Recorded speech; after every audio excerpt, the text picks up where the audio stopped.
Most Saturdays at this time, we spend an exciting half hour of adventure and action with America's public hero #1, Hopalong Cassidy. Well, even two-fisted cowboys take a summer vacation when they can, and Hoppy is no exception. But Hopalong and Topper will be back with us riding the CBS air trails again 2 weeks from tonight, September 22nd. Get this and get it straight. Crime is a sucker's road. Those who travel it wind up in the gutter, the prison, or the grave. There's no other end. But they never learn.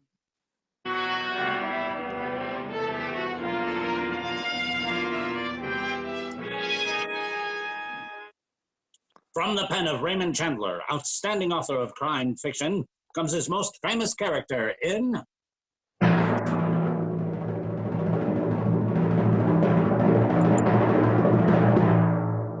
The Adventures of Philip Marlowe.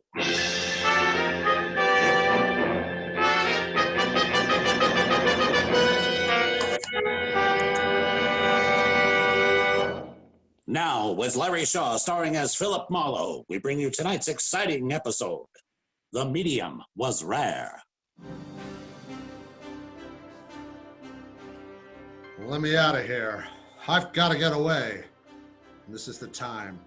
This is the time when all I can think of is trout streams, trails through tall mountains, where every man is Hopalong Cassidy.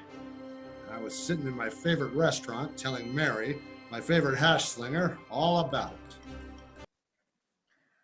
Oh, it all sounds so wonderful, Phil. Yeah, but that's not the half of it. There are waterfalls so high it seems the cascade comes from heaven itself. Going alone, Phil? You bet your sweet life I'm going alone. In the words of the poet, I'm going to commune with nature. I'm the most natural thing you ever saw. Darling, you're beautiful. Your charms are many. But you want me to be honest? Yeah? You don't compare to a trout. Wait, you worm! Don't get mad, baby. It's the season. Season or not, I don't like being compared to a fish. Not a fish, baby. The queen of them all. A mountain trout. Did you ever hear of the Feather River country, Mary? If it's out of Los Angeles County, I never been there. It's in Northern California. Northern fringe of the Mother Lode. Here's your coffee. Mother what? Hey, you know something? If I started right now, I could make it before morning. Quick cup of coffee, huh, doll? Yeah, I'll drop everything. Well, if it ain't the clean living type. Hi, Marlowe. Hiya, Cookie. I thought they had you stashed away. Not no more. Got paroled last week. No kidding. Yeah, no kidding. It was a bum rap. Sure was, if you're out this soon. Anything else? Yeah. When do you get off? A lot later than you do, because you're getting off right now. Touché, girl. Yeah? What kind of crack is that? Well, that's French for I'm on your team. Dames, you try to say something nice to him, and where does it get you? Yeah, well, I gotta go, Cookie. I'm sorry to see you. Oh, wait. I'll go with you. Thanks, Mary. Yeah, you bet, Phil. Give my regards to the fish. I'll leave you a nickel, doll. Better keep it. The other buffalo will miss you. You gotta face it, Cookie. She's crazy about you. You think so? No. Well, my car's in the lot here. I'm in a hurry, so... Hey, well, mine's in the lot, too. Listen, Marlowe, I was just wondering, get around the... Got any idea what Chisano is? Chisano? Yeah. Don't you know any decent people? Well, hey, Chisano's my pal. He's decent as I am. You made my point, Cookie. Huh? Seems to me there was talk he had something to do with you taking the rap in the first place, huh? Wait, listen. You don't think I'm trying to find him a knock him off or anything like that? Could be. You're about that bright. But it doesn't really matter. I don't know where he is. I don't care. I don't want to know where you are. Well, that suits me good. Good. Only I don't know what you're so pissed off about. I've done nothing to you. Neither has Chisano. You make my taxes higher. God. Adam, I. Oh, you kill me, Marlowe. You talked about taxes. I'd like to pay taxes on this job. This your heat? Yeah, one of them foreign things. Right-hand drive. Baby blue yet? Just my eyes. What'd you do at San Quentin? Learn a trade? Yeah, and a good one. Hey, listen, you decent people go right on paying taxes, Marlowe. Us third-rate punks have been long. Watched Cookie's baby blue convertible cut out into the traffic, got into my own car, and drove away in the opposite direction. Yeah, Cookie cinched it. I was going to knock off for a while, head for the Feather River country. Well, by the time I reached my apartment, I could almost smell the pine trees. And while I tossed a few things into the bag, I saw myself every inch a modern Isaac Walton.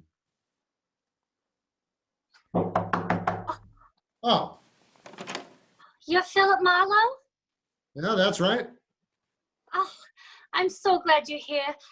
I've been calling you. Oh, I'm Lillian Collins. Are you? Well,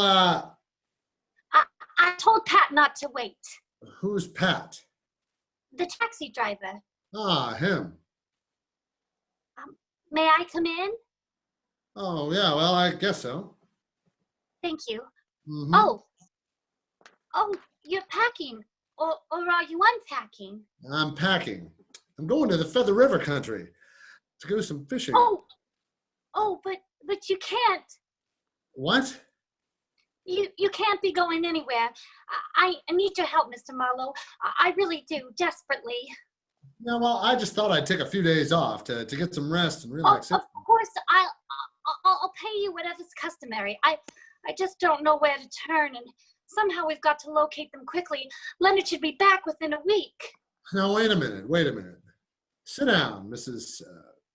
Collins, is it? Yes, Lillian. Ah, Leonard's my husband. He's back east on business. well, just what do we have to locate so quickly? My jewelry. It was stolen last night. Ah, well, stolen jewelry's out of my line, Mrs. Collins. That's a police job. Oh, no. Well, that is, it can't be. Why? Oh, I thought about the police right away, of course, but I can't call them in. Leonard would hear about it, I know, and it would be in the papers. You understand, don't you? No, I don't understand. Well, I just couldn't, that's all. Mrs. Collins, right now I like fishing poles better than I do people. Oh, but you can't go. I mean, you can, of course, but I do need your help so much. Why can't I resist dames? All right, but you have to level with me. What jewelry? When did it happen? Who knew you had it? Everything. Well, it was a necklace, diamonds, Yeah? and a diamond bracelet. I had them in my jewel box last night. I'd only just taken them from the safe deposit box this afternoon. Who knew you took them out? Why, no one knew. Mm-hmm. Well, how did it happen? The robbery, I mean. Well, I was in my bedroom. That's where the jewel box was. Yeah? I was dressing for dinner. The doorbell rang. I had to answer it. Letty's on vacation now that Mr. Collins is back in the East. It was Sylvia, a friend of mine. We were to have dinner together. I fixed a drink for us, and then I went back to my bedroom to get my wrap. That's when I noticed the jewelry was missing. You hadn't heard anyone? Anyone in the house? No. Of course, the radio was on. Music, you know. Uh-huh. How would anyone get into the bedroom? Well, the French doors open onto a little terrace right by the bedroom. I rather presumed whoever it was came in through that way. Well, how much would you say this jewelry's worth? $10,000. Hmm. Oh, that's what it's insured for. Anything else taken? No, not a thing. You wear this necklace and bracelet often? Oh, No, not really. When Leonard gave them to me, he said they were for state occasions. Last night was a state occasion. Oh my goodness, no. Well, that is, If you didn't intend to wear them last night, why did you take them out of the safe deposit box? I suppose you'll have to know. I needed the money, Mr. Marlowe. I have a debt Leonard knows nothing about. If I wrote a check for $10,000, he'd ask questions. I don't blame him. Well, there's just no need worrying him, that's all. He doesn't know you gamble, huh? I didn't say that I... You didn't have to. Have you ever pawned anything before, Mrs. Collins? No, I haven't. Well, I got news for you. You probably couldn't get 10 grand for them. Oh, but if they're insured... Doesn't matter. Unless you made a deal to have them stolen so you could get the insurance money. Oh, really, Mr. Marlowe? Really, Mrs. Collins? Okay, let's drive to your place and look around.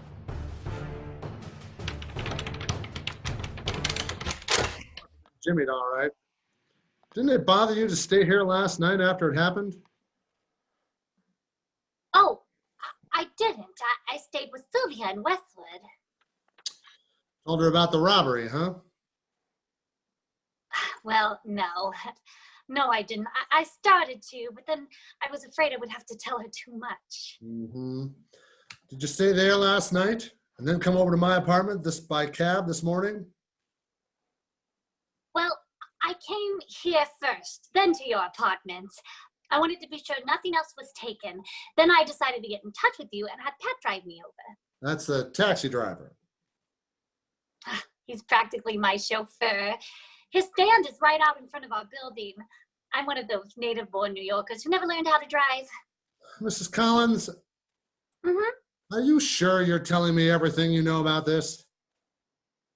Oh, believe me, I am, Mr. Marlowe. Why, it would be stupid of me not to. Yes, it would. I've got to have that jewelry back before Leonard comes. He'll just never understand the gambling and all. He's gone so much and we have no children that there just wasn't anything else to do. Can you understand that, Mr. Marlowe? No, but I'll try, Mrs. Collins.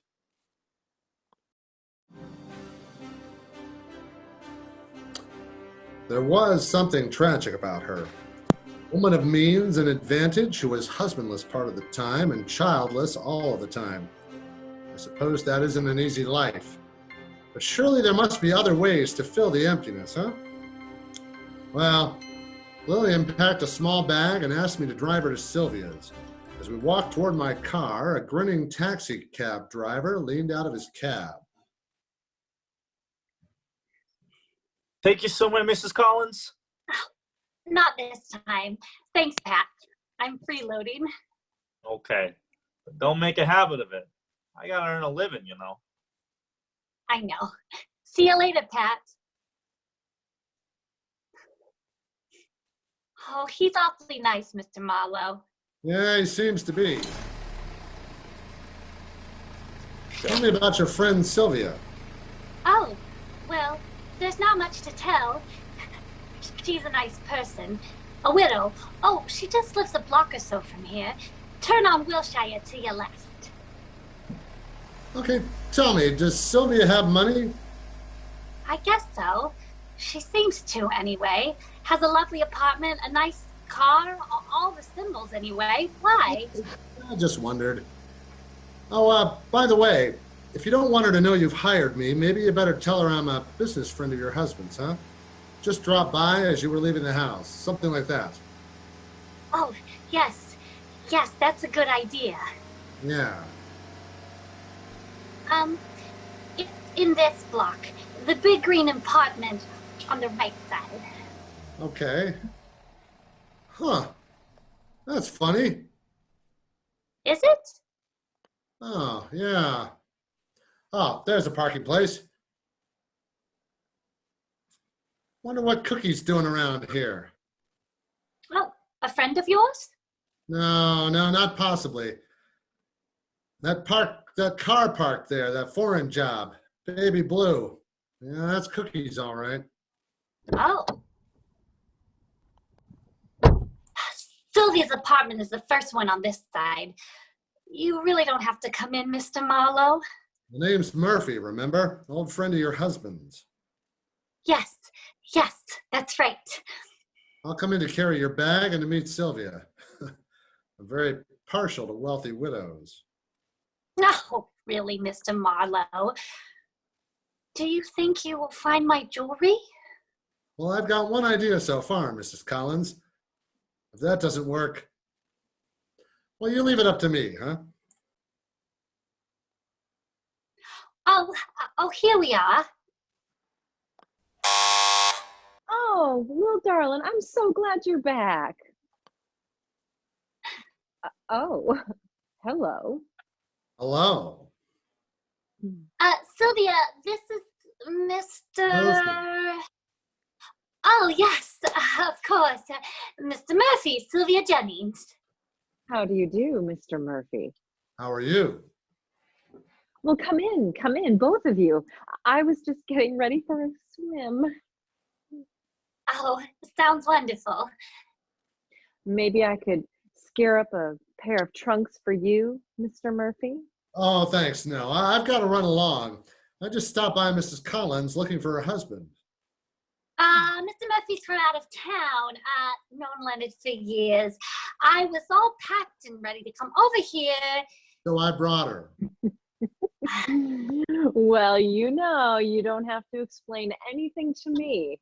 As a matter of fact, I can go down to the pool alone, so you two can stay here and talk about old times. Why, Sylvia! Oh, relax, Lil. And forgive me, Mr. Murphy. I've told stories like that myself so many times, I know them by heart. I'll bet you do at that. You know I do. What? I won't have you thinking that, Syl. Oh, now don't be silly, darling. It's not important. Oh, but it is. I just Hey, don't. wait a minute. Hold it. Let you both go down to the pool and talk it all over. I really have business to attend to. Oh, I'm sorry. I'm really sorry. Yeah, well, just keep it that way. Will we be hearing from you about anything or anything? You know. Oh, sure you will. About anything. About that Sylvia. Well, the case was beginning to have its compensations, but I didn't figure Lillian Collins at all. Sometimes I thought she lied in her teeth, and sometimes I knew that she was just a bewildered dame who'd had her jewels lifted. I passed Cookie's car again as I left, and still no sign of him. I had told Lillian I had one idea. He was still at the taxi stand in front of her apartment. You really Philip Marlowe? Yeah, I really am. You need proof? No, that's okay. Mrs. Collins wouldn't have been with you if you weren't the right guy. You see, I can help, huh? Yeah, maybe so. Now look, you drive her almost everywhere she goes. Now how about telling me just where she goes, huh? Regulation places, Saks, Magnings, places for lunch, stuff like that. Mm-hmm. This morning I took her to a Hollywood address. Ah, that was me. Huh. Well, hey, there is one place she goes. Oh? A couple times a week for the last 3 or 4 weeks. A place on top of one of the hills off of Coldwater Canyon. Friend of hers? Well, maybe. She usually asks me to wait, though, between 15 minutes and half an hour. That's all the longer she stays. When was the last time you took her there? Let me see. Day before yesterday? Yeah, day before yesterday. I followed Pat's instructions through every devious curve to the top of Coldwater Canyon. The thing that interested me the most was not what was ahead, but what or who was behind me in the big expensive car. The sun was hitting the windshield just right to obscure the driver. I slowed at the isolated address, noticed another big car parked in front. When I stopped, the car behind me stopped. A well-dressed woman got out and went into the house. As she did, she passed another well-dressed woman coming out. It looked like a change of shifts. As she drove away, I got out of my car and went to the door. Someone, somewhere, was watching me. I could feel it. Yes? Oh, hello. I do not believe you have an appointment, sir. Oh. No, I didn't think I needed to make one. Excuse me, please. One moment. What a creep. What a joint.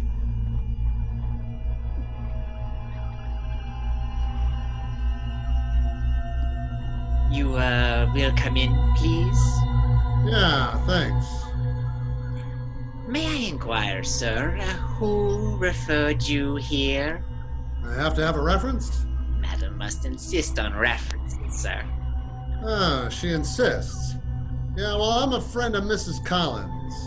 Oh, yes, Mrs. Collins.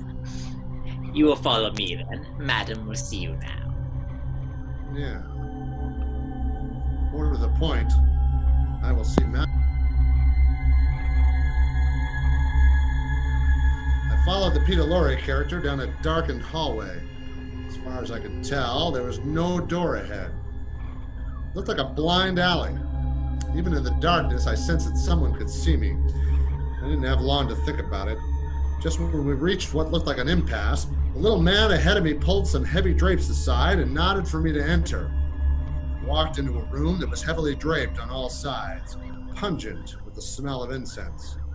And studying me from across the room, a Grecian-robed woman seated beside, so help me, a crystal ball.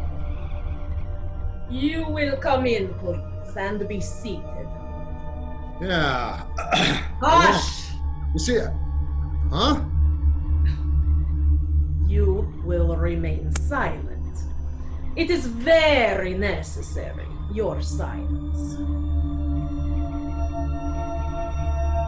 Bruno, you will go. Yes, madam. Hey, they're very clever, those drapes. And when they're closed, you can't tell where the door is. I must insist. Your silence is very important. Nah. Ugh. You make it very difficult for me to tell what is in store for you. Oh, the crystal is cloudy. Very cloudy. Quit breathing on it. Please! Oh, excuse me. Now, you are searching for something, probing, seeking out, and this is not a good thing. Some things one must not pursue. I regret to say for you, I see much trouble. Great trouble and death.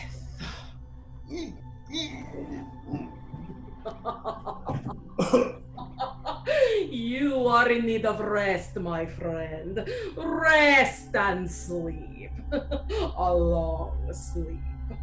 Bruno will help you. Bruno will help you sleep.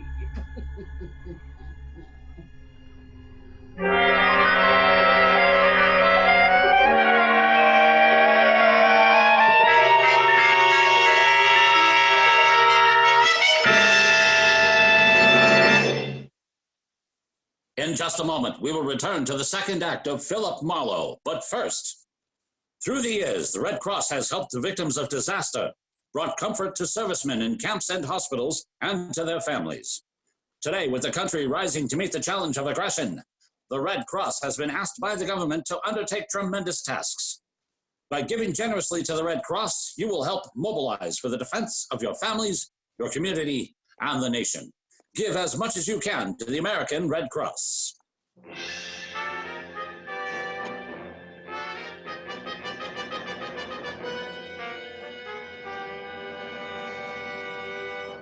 And now with our star, Larry Shaw, the second act of Philip Marlowe, and tonight's story, The Medium Was Rare. Oh.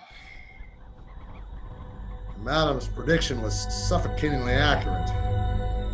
Bruno helped me sleep all right, with a strong assist from a sponge full of ether. My watch said it was 2 hours later when I came out of the anesthetic, a long way from the house on the top of Coldwater Canyon. I was in my own car, parked on a strand of beach north of Santa Monica. 10 minutes and a blast of bourbon later, I entered Sylvia Jennings' apartment again. This time, there was no sign of Cookie's baby blue car. I don't think Lillian will be long. She remembered some shopping she had to do. Did she? You don't look as if you felt very well, Mr. Marlowe. Oh, I feel just fine. I just woke up from a long sleep. By the way, Mrs. Jennings, you really shouldn't call me Mr. Marlowe. Oh, yes. Now, where on earth do you suppose I got the name Marlowe? I really wouldn't know. Okay, where's Lillian, huh? I told you, she went shopping. Without her purse? Well, what do you think? That blue bag there. She was carrying it when I brought her here. Huh. Now, isn't that odd? Yeah, isn't it? Oh, the door. Will you excuse me? Sure.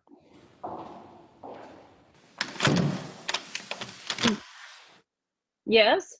So, I want to see Shizano. You must be mistaken. There's no one here by that name. He was here, doll. I seen him. Wait! So I'll just, wait for him. No, you can't come in here. Well, Cookie, hello. Hey, what is this, Marlowe? It's just one of those happy coincidences, Cookie. For the first time in my life, I'm glad to see you. Oh, close the door, Mrs. Jennings. Make yourself at home. I'm afraid I don't understand this, Mr. Marlowe. Yeah, well, I was afraid I wouldn't for a while. But stick around. I think things are going to clear up in a hurry. Listen, Marlowe, what's the pitch here? You know this dame. Not as well as I'm going to. You sure you saw Shizano here, Cookie? I'm sure. You leave her about an hour ago with another dame. Listen, you keep quiet. Brunette, Cookie? Blue and white dress? Yeah, and she didn't seem too happy about going with Shizano. Did you tail him? Sure, to a house up at the top of Coldwater Canyon. That's fine, Cookie. Then what happened? You wouldn't believe it.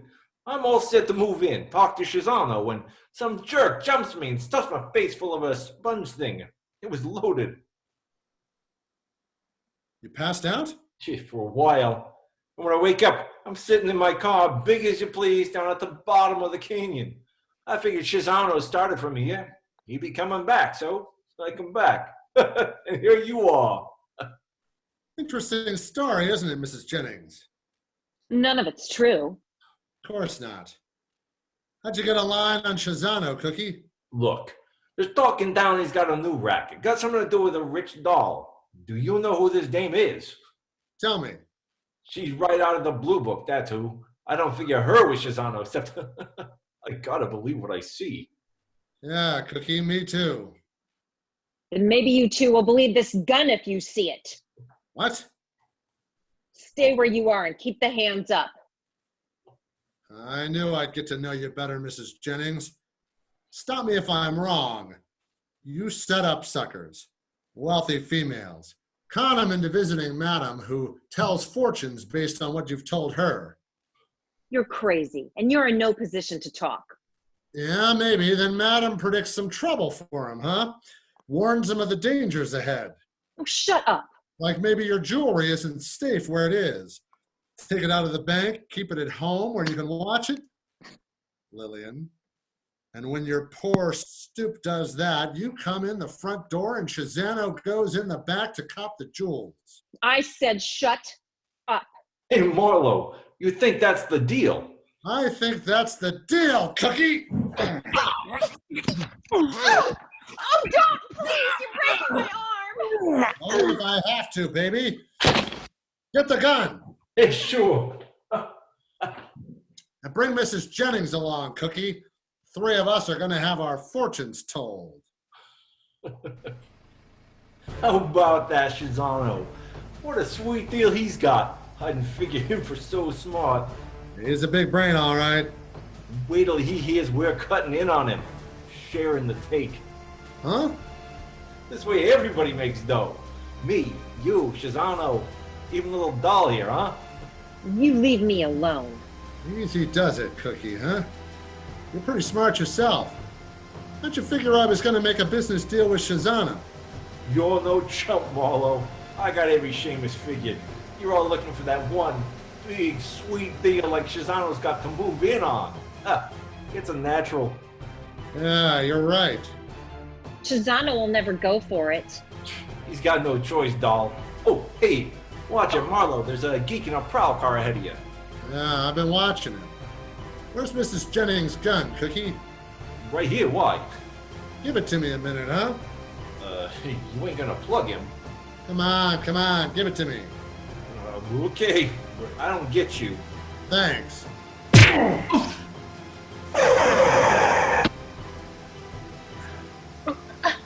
You hit him. Yeah, and that's not all.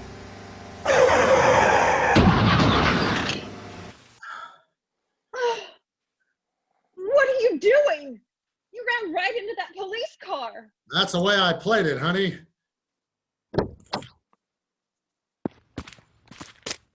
Hey, that wasn't very bright.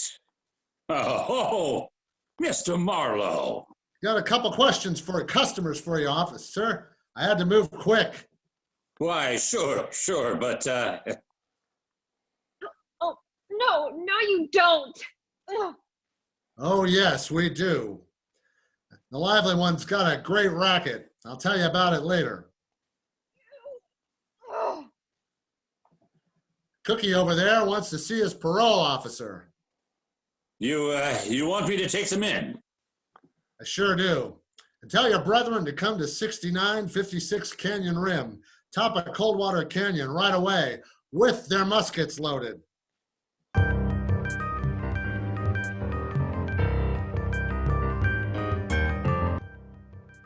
The house at the top of the canyon had the empty look that only occupied houses can have. Cookie had tipped his hand just in time. He was better off traveling light. I knew I'd have no trouble getting in. Shazana was probably expecting me. I was so right. You're late, Marlowe. Well, some days it takes me a little longer to come out of the ether than others. You must have done a good job, Bruno. I always try, Mr. Shazano. Oh, believe me, Shazano, he's earned a promotion. Get the business over with. Wow, madam, I didn't recognize you without your crystal ball. Never mind that, Marlowe. Okay, I won't. Where's Lillian? She's resting. Ah, look here, Shazano.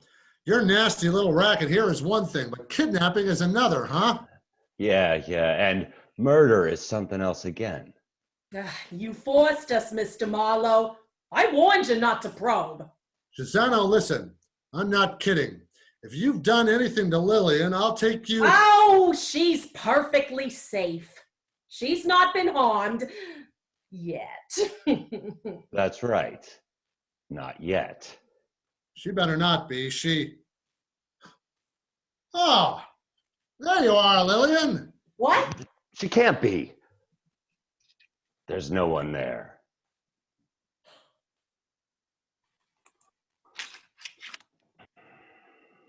An old gag, Shazano. Gives me a chance at my gun. Now the three of you stand over there by the windows. Now look, Marlowe. No, you look. You and Bruno and Madam take a good look out the window and let me know when the law arrives.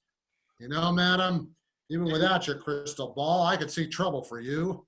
Much trouble. Lillian had been given the ether treatment too. We found her when the police arrived. She was okay, just thoroughly frightened. She wasn't all we found when we searched the place. Shazano hadn't fenced the jewelry as fast as he stole it, and the parade of women who came to claim it all read like the social register. Social register. The elite.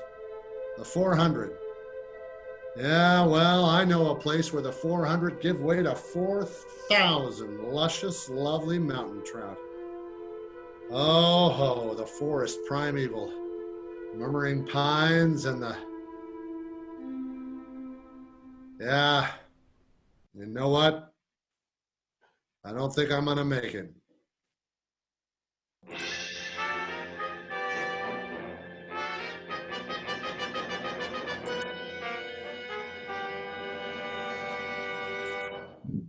The Adventures of Philip Marlowe, bringing you Raymond Chancellor's famous character, starred Larry Shaw, was produced and transcribed by Yolmer Anderson, and written for radio by Kathleen Height. The cast included Lisa Wright, Jeff Pettyross, Steve Murphy, Adrian Serrato, Becky Gill, Josiah Miller, Megan Becker, and Nikki Flynn. Larry Shaw can currently be seen in the Santana production Scirocco. The special music for Philip Marlowe is composed by Pierre Garignac and conducted by Wilbur Hatch. Be sure to listen again next week at this time when Philip Marlowe says... This time, strange sounds came from a bungalow court. Or did they? An old woman thought so, but she had quite an imagination. A crack in the wall held a secret. A couple of guys held guns, and a nice guy held on. For dear life. Just as systematic exercise builds a strong body, so does systematic saving build a strong future. Save systematically for your future and for your country's future with United States Defense Bonds. Defense bonds are Series E bonds. Safe, sure, profitable. The systematic, easy way to buy defense bonds is through the payroll savings plan where you work. So, for the defense of your future, for the defense of your country's future, buy your full share, regularly, systematically, of United States Defense Bonds. This is Roy Rowan speaking, and this is the CBS Radio Network.